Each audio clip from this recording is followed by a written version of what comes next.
Assalamualaikum warahmatullahi wabarakatuh. Selamat pagi teman-teman B4. Apa kabar semuanya? Alhamdulillah, luar biasa, tetap semangat, Allahu Akbar. Selamat datang di Sentra Pembangunan di siklus ke-6. Bu Aan senang sekali hari ini bisa menyapa teman-teman B4 kembali. Seperti biasa, Bu Aan akan mengabsen satu persatu teman-teman B4. Assalamualaikum, assalamualaikum, waalaikumsalam. Assalamualaikum, assalamualaikum, waalaikumsalam. Good morning, children. How are you?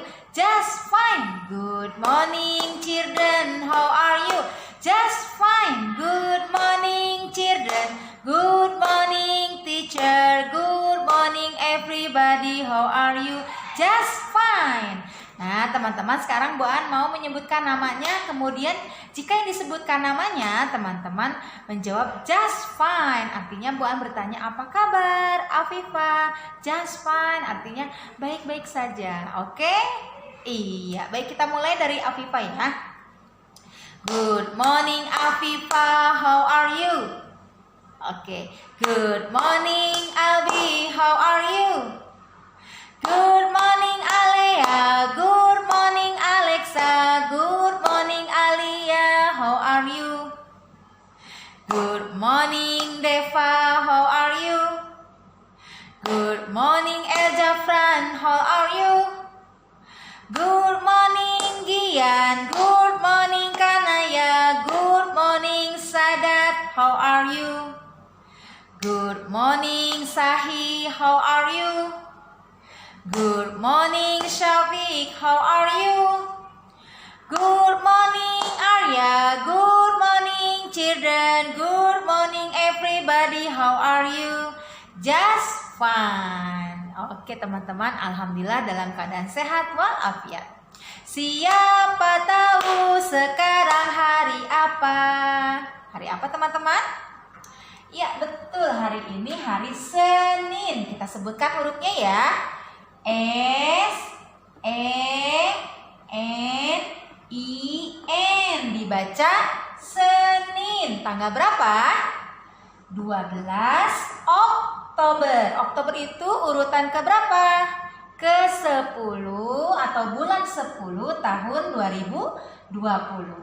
Di siklus ke-6, kelompok B membahas tentang kegiatan ibadah, jenis-jenis ibadah dan perlengkapannya.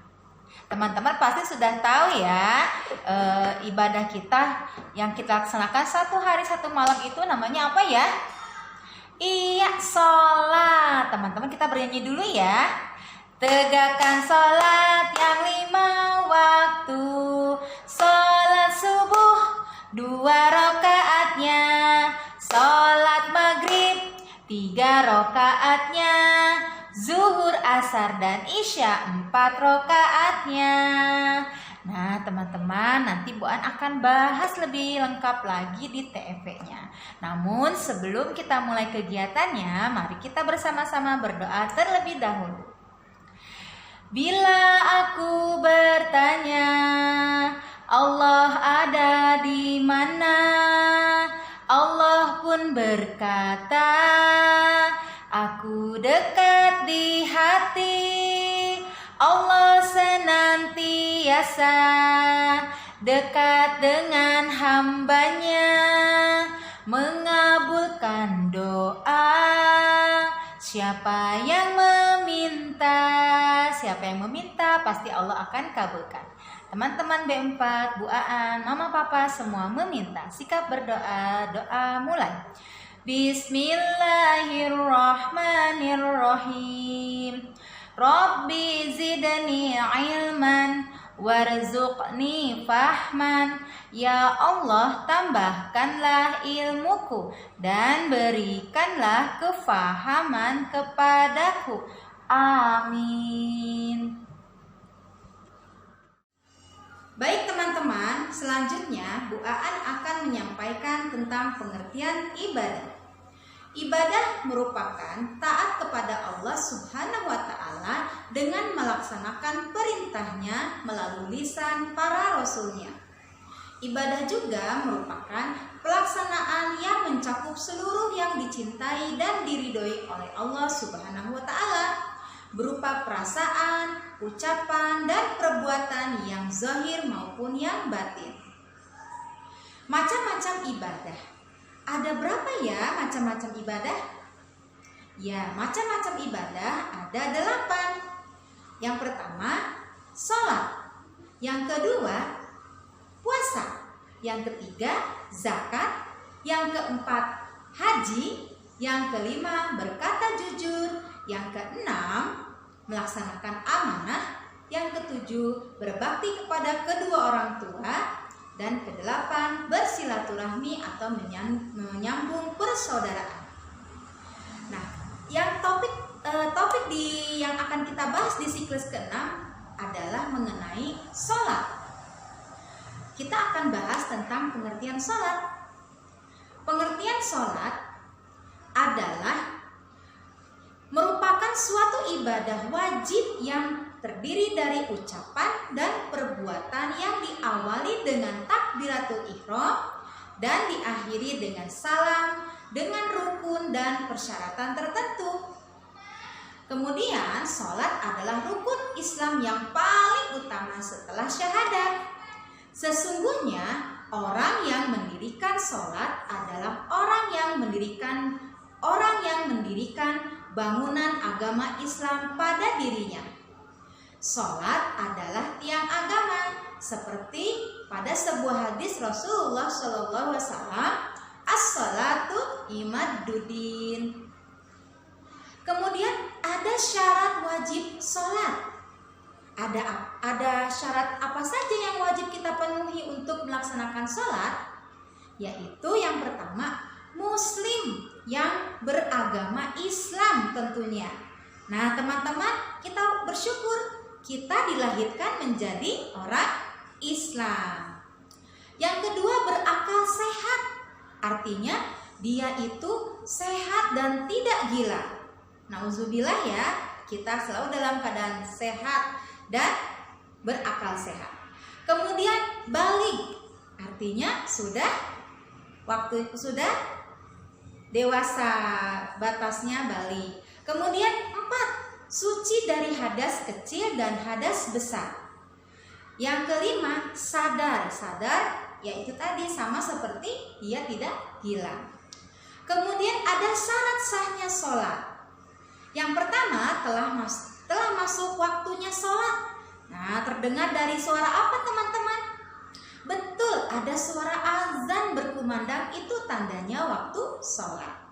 Kemudian menghadap kiblat.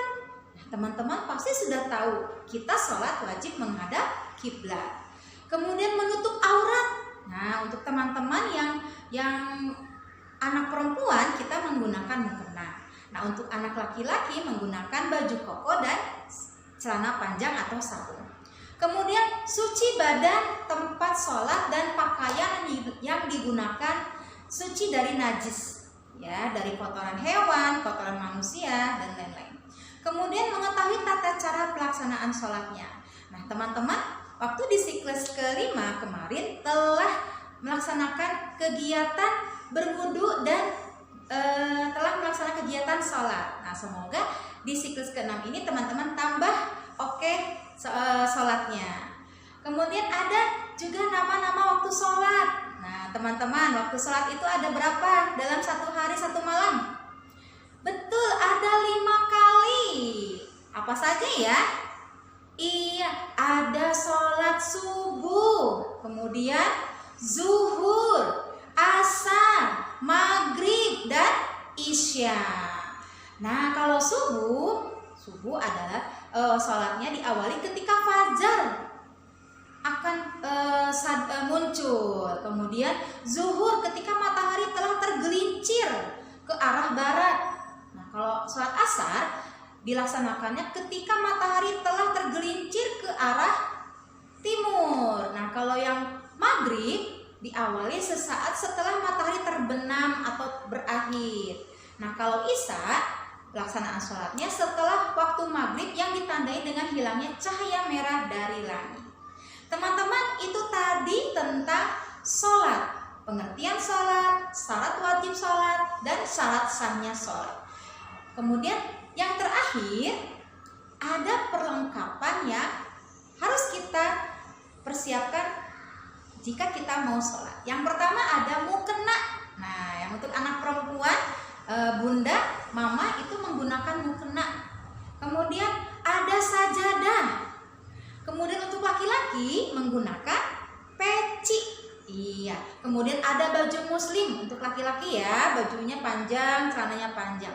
Atau juga boleh memakai sarung. Nah, teman-teman, semoga dengan yang tadi Bu An sampaikan, semoga teman-teman sudah mengetahui tentang sholat, tentang ibadah yang wajib kita laksanakan untuk mendapatkan rahmat dari Allah Subhanahu wa Ta'ala. Demikian tentang TFP kegiatan di siklus ke-6. Teman, Bu Aan juga mempunyai lagu tentang sholat itu tiang agama. Mari bersama-sama mengikuti lagunya. 1, 2, 3. Sholat itu tiang agama, siapa mendirikannya artinya mendirikan agama. Sholat itu tiang agama, siapa meninggalkannya artinya meruntuhkan agama.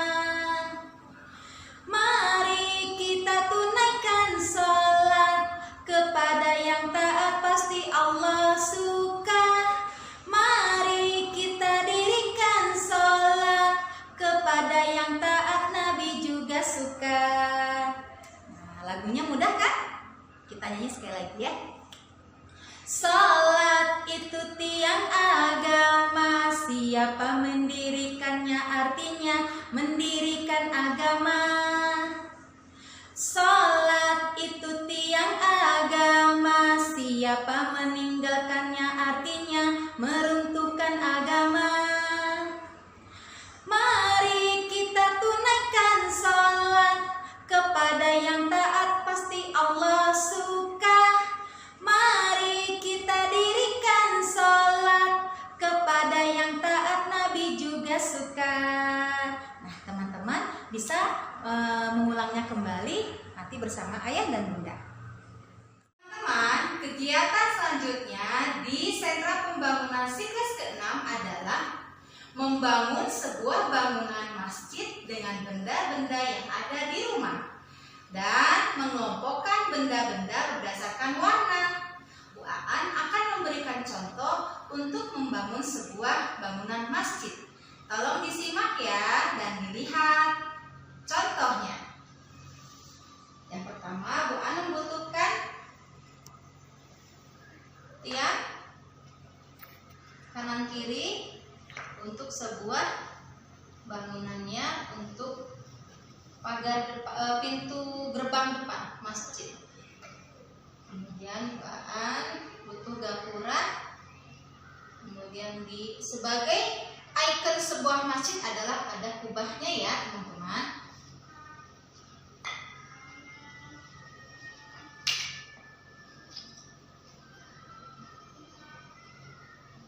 Ini masih ada kubahnya. Kemudian di sini Bu Aan akan membuat menara, karena masjid itu identik dengan menara. Oke, nah, ini dulu ya. Menaranya ada 2.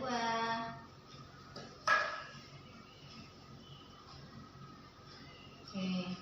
Kemudian ini kubah kecilnya. Setelah itu Bu Aan membutuhkan kubah 1. Wah, ternyata Bu Aan kurang 1 kubahnya teman-teman. Tunggu ya.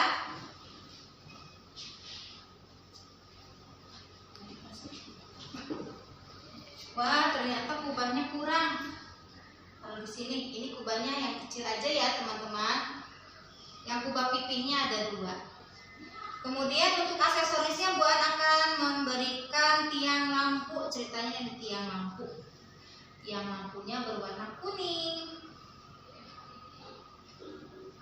Ini lampunya berbentuk kubah kecil. Teman-teman saat membangun perlu hati-hati ya agar bangunan yang dibangun tidak roboh. Dia membutuhkan tiang yang kuat. Kemudian untuk menutup sebuah masjidnya, Bu An menggunakan balok yang besar. Kemudian kita tutup. Nah, Bu An berikan pintu di sini untuk menutup pintu yang belakang. Jika ada orang yang mau lewat belakang juga bisa. Ini lewat depan, ini belakangnya. Kemudian di dalam masjid, Bu Aan kasih batas antara jamaah laki-laki dan perempuan. Di sini dengan pembatas yang berwarna hijau. Batas, diberikan batas ya. Kita ini untuk jamaah perempuan. Kemudian untuk aksesorisnya, Bu Aan menggunakan balok yang berwarna kuning. Ini sebagai aksesoris teman. Oke, supaya lebih indah saja. Kemudian ini ceritanya Bu An akan membuat pembatas sebagai tempat berwudu perempuan dan di sini tempat berwudu laki-laki. Karena di sebuah masjid pasti ada tempat berwudu ya. Kemudian untuk aksesorisnya Bu An berikan pohon sini. Oh, maaf. Jatuh. Nah, kemudian ada petugas kebersihan untuk membersihkan halaman masjid. Nah, kemudian Bu An juga memberikan aksesoris kendaraan yang diparkir oleh orang yang sedang beribadah di masjid. Nah, teman-teman, Bu An sudah membangun sebuah bangunan masjid. Nah, kemudian kegiatan selanjutnya adalah teman-teman menulis kata masjid. Masjid, apa saja hurufnya? Yuk kita sebutkan sama-sama. M, apalagi A, S, J, I, D. Dibaca masjid. Ulangi sekali lagi, masjid. Nah, setelah itu, setelah ditulis, teman-teman boleh tempel. Tempel kata masjidnya, boleh di bangunannya. Bu An akan menempelkannya di depan pintu gerbang masjid. Nah, Bu Aan sudah membuat sebuah bangunan masjid dan menulis kata masjidnya. Setelah itu, teman-teman jangan langsung diklasifikasi atau dirobohkan, tapi difoto dahulu hasil membangunnya. Cekrek. Setelah itu baru kita klasifikasi. Baik teman-teman, kita akan klasifikasi ya. Seperti pembelajaran sebelumnya, Bu Aan sudah berikan contoh cara mengklasifikasi. Dari mana? Dari atas ke bawah. Dari bagian atas kita klasifikasi dengan benda yang sama. Nah, seperti ini ya teman-teman. Jadi tidak langsung dirobohkan atau dijatuhkan. Nah, ini namanya mengklasifikasi dengan benda yang sama atau bentuk yang sama. Ini sudah mempunyai bentuk yang sama. Kemudian setelah diklasifikasi, teman-teman, tahapan selanjutnya adalah menghitung jumlah balonnya. Nah, untuk kegiatan menghitungnya, nanti kita sama-sama ya, teman-teman. Menghitungnya, kita klasifikasi dulu dan kelompokkan dengan balok yang sama dan warna yang sama. Nah, di sini Bu An sudah mempunyai balok yang sama dengan warna yang sama. Jadi kita akan hitung.